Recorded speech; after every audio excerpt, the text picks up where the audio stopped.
अगर नाथ देखोगे अवगुण हमारे, अगर नाथ देखोगे अवगुण हमारे, तो हम कैसे भव से लगेंगे किनारे।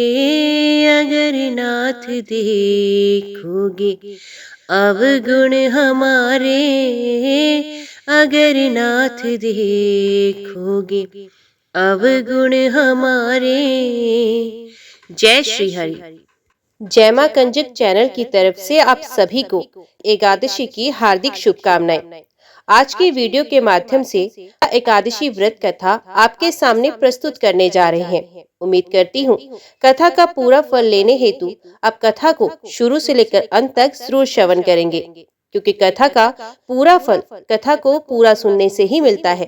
आधा अधूरा छोड़ने से हम सिर्फ पाप के भागीदार बनते हैं। तो चलिए आज की इस कथा को हम शुरू करते हैं। ओम नमो भगवते वासुदेवाय नमः। एकादशी, ग्यारस माता की कथा। नारद जी ने पूछा, महादेव, महाद्वादशी का उत्तम व्रत कैसा होता है? सर्वेश्वर प्रभु, उसके व्रत से जो कुछ भी फल प्राप्त होता है वे सब मुझे बताने की कृपा कीजिए। महादेव जी ने कहा, ब्राह्मण, ये एकादशी महान पुण्य फल को देने वाली है। श्रेष्ठ मुनियों को भी इस अनुष्ठान को करना चाहिए। विशेष विशेष नक्षत्रों का योग होने पर ये तिथि जया, विजया, जयंती तथा पाप नाशनी इन 4 नामों से विख्यात होती है। ये सभी पापों का नाश करने वाली है। इनका व्रत अवश्य करना चाहिए। जब शुक्ल पक्ष की एकादशी को पुनर्वसु नक्षत्र हो तो वे उत्तम तिथि जया कहलाती है। उसका व्रत करके मनुष्य निश्चय ही पाप से मुक्त हो जाता है। जब तिथि विजया के नाम से विख्यात होती है, इसमें किया हुआ दान और ब्राह्मण भोजन सहस्त्र गुना फल देने वाला होता है, तथा होम और उपवास तो सहस्त्र गुण से भी अधिक फल देता है।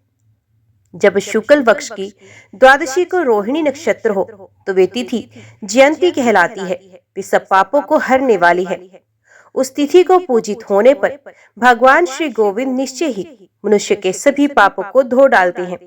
जब कभी शुक्ल पक्ष की द्वादशी को पुष्य नक्षत्र हो तो वे महापुण्यमयी पाप नाशनी तिथि कहलाती है।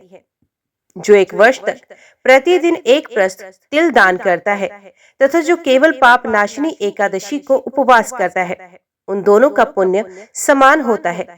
उस तिथि को पूजित होने पर संसार के स्वामी सर्वेश्वर श्री हरि संतुष्ट होते हैं तथा प्रत्यक्ष दर्शन भी देते हैं। उस दिन प्रत्येक पुण्य क्रम का अनंत फल माना गया है। सगर नंदन, कुकुस्थ, नहुस तथा राजा गाधी ने उस तिथि को भगवान की आराधना की थी, जिससे भगवान ने इस पृथ्वी पर उन्हें सब कुछ दिया था। इस तिथि के सेवन से मनुष्य 7 जन्मों के कायिक, वाचिक, मानसिक पाप से मुक्त हो जाता है।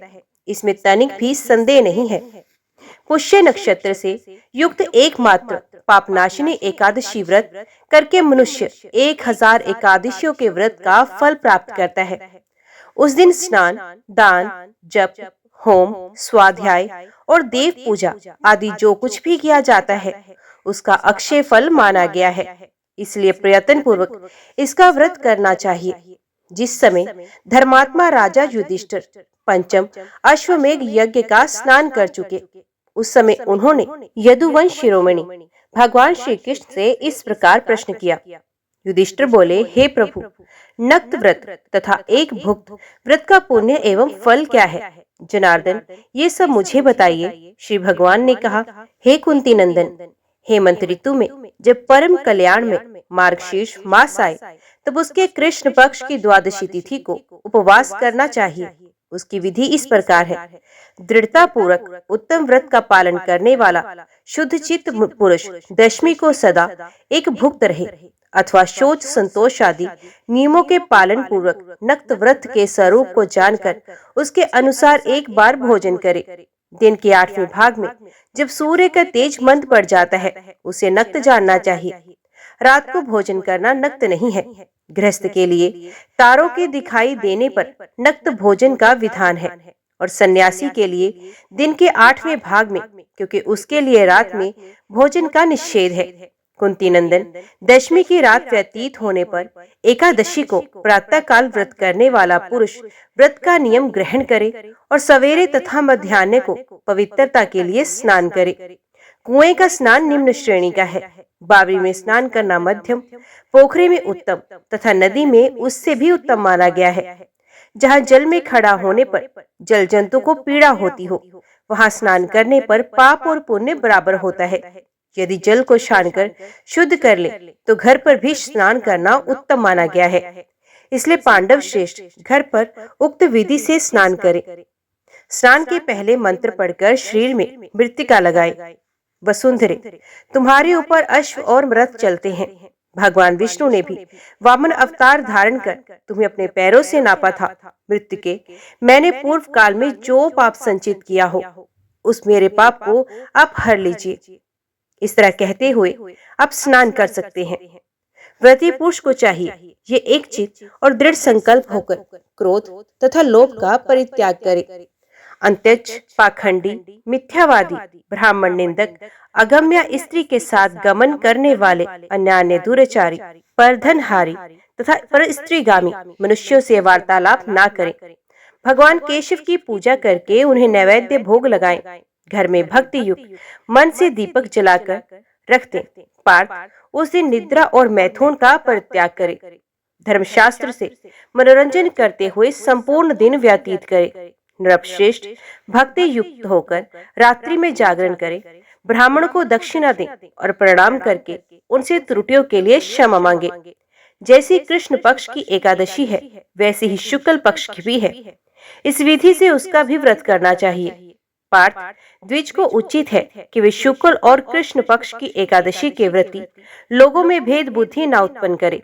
शंखोद्वार तीर्थ में स्नान करके भगवान गदाधर का दर्शन करने से जो पुण्य होता है तथा संक्रांति के अवसर पर 4 लाख का दान देकर जो पुण्य प्राप्त किया जाता है, वे सब एकादशी व्रत की 16वीं कला के बराबर भी नहीं है।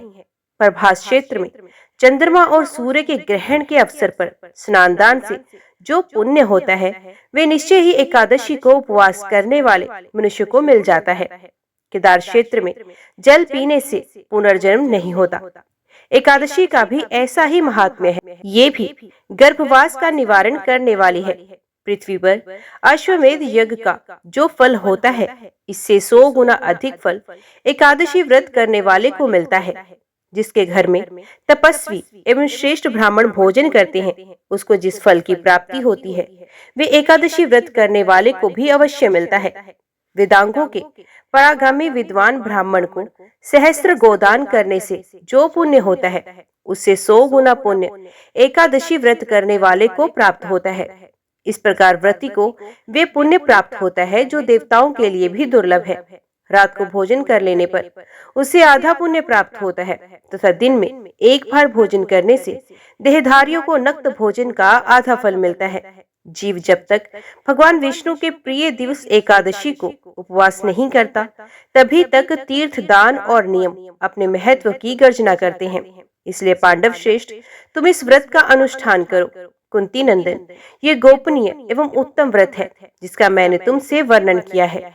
हजारों यज्ञों का अनुष्ठान भी एकादशी व्रत की तुलना नहीं कर सकता।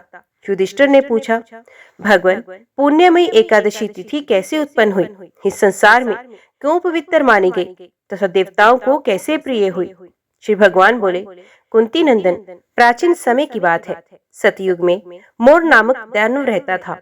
वे बहुत ही अद्भुत, अत्यंत रौद्र तथा संपूर्ण देवताओं के लिए भयंकर था। उस काल रूपधारी दुरात्मा महासुर ने इंद्र को भी जीत लिया।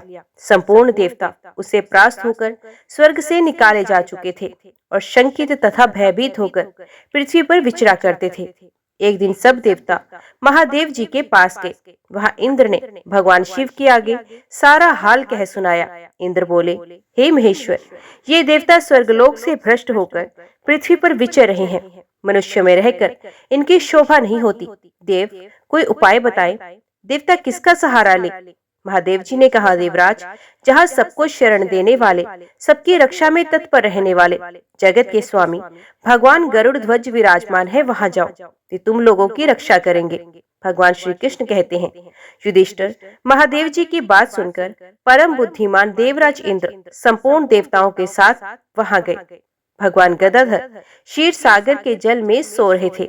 उनका दर्शन करके इंद्र ने हाथ जोड़कर स्तुति आरंभ की। इंद्र बोले, देव देवेश्वर, आपको नमस्कार है। देवता और दानव दोनों ही आपकी वंदना करते हैं। पुंडरीकाक्ष, आप दैत्यों के शत्रु हैं। मधुसूदन, हम लोगों की रक्षा कीजिए। जगन्नाथ, संपूर्ण देवता मूर नाम के दानव से भयभीत होकर आपकी शरण में आए हैं। भक्तवत्सल, हमें बचाइए। देव देवेश्वर, हमें बचाइए। जनार्दन, हमारी रक्षा कीजिए, रक्षा कीजिए।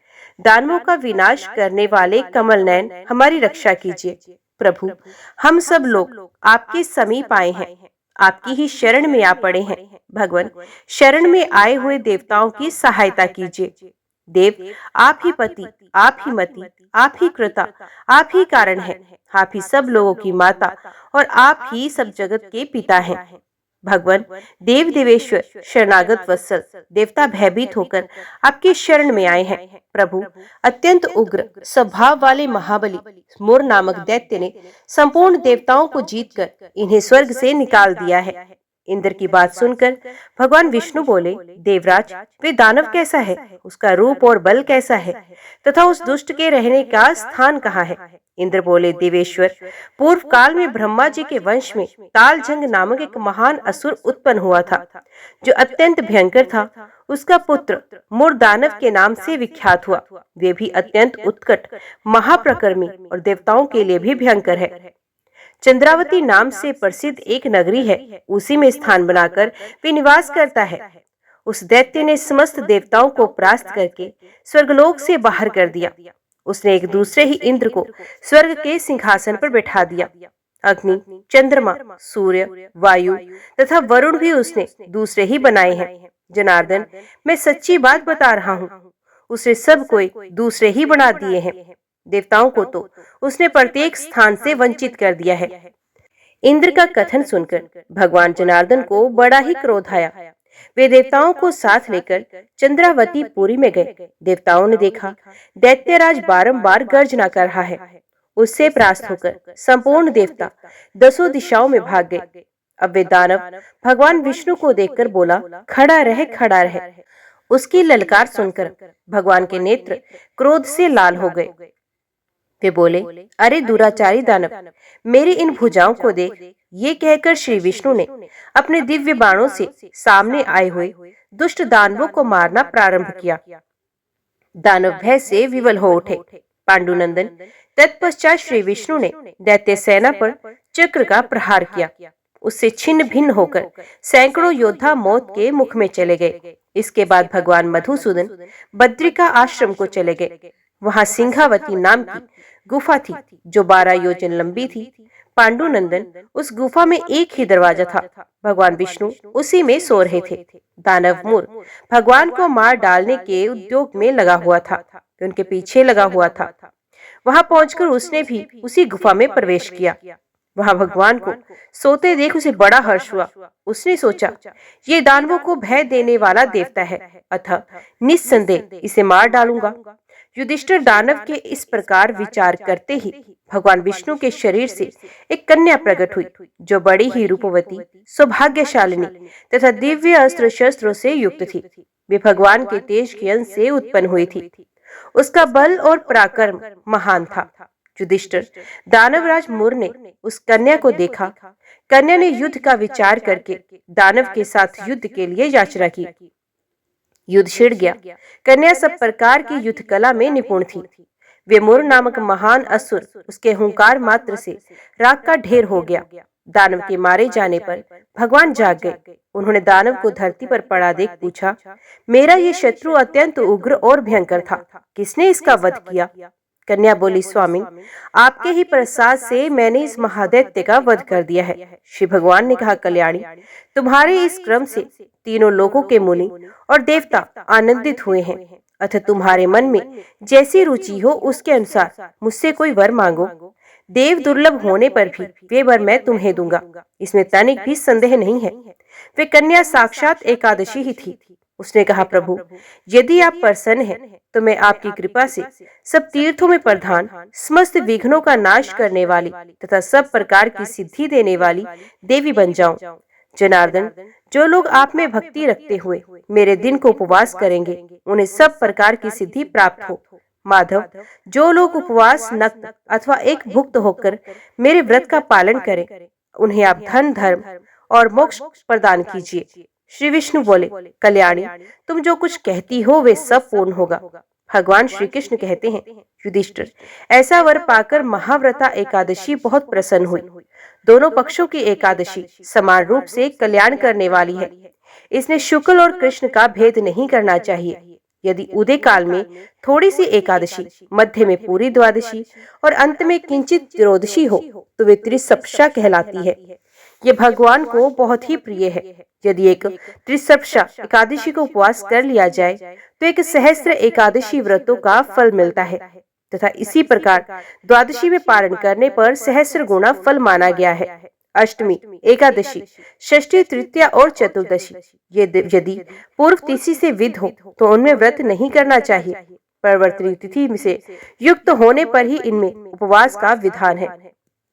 पहले दिन में और रात में भी एकादशी हो तथा दूसरे दिन केवल प्रातः काल एक दंड एकादशी रहे तो पहली तिथि का परित्याग करके दूसरे दिन की द्वादशी युक्त एकादशी को ही उपवास करना चाहिए। ये विधि मैंने पक्षों की एकादशी के लिए बताई है। जो मनुष्य एकादशी को उपवास करता है वे बैकुंठ धाम में, जहाँ साक्षात भगवान गरुड़ ध्वज विराजमान है, वहाँ पे जाता है। जो मानव हर समय एकादशी के महात्म्य का पाठ करता है उसे सहस्त्र गोदानों के पुण्य का फल प्राप्त होता है। जो दिन या रात में भक्ति पूर्वक इस महात्म्य का श्रवण करता है वे निस्संदेह ब्रह्मत्या आदि पाप से मुक्त हो जाता है। एकादशी के समान पापनाशक व्रत दूसरा कोई नहीं है। ओम नमो भगवते वासुदेवाय नमः। आज की वीडियो में इतना ही। उम्मीद करती हूँ वीडियो आपको पसंद आई होगी। वीडियो पसंद आई हो तो वीडियो को लाइक और चैनल को सब्सक्राइब जरूर कीजिएगा। जय श्री हरि लिखकर कमेंट बॉक्स में अपनी हाजिरी और अपने सुझाव देना ना भूलेगा। तो मिलते हैं अगली वीडियो, अगली कथा के साथ। तब तक के लिए देखते व सुनते रहिए। जय मां कंजक, जय माता दी।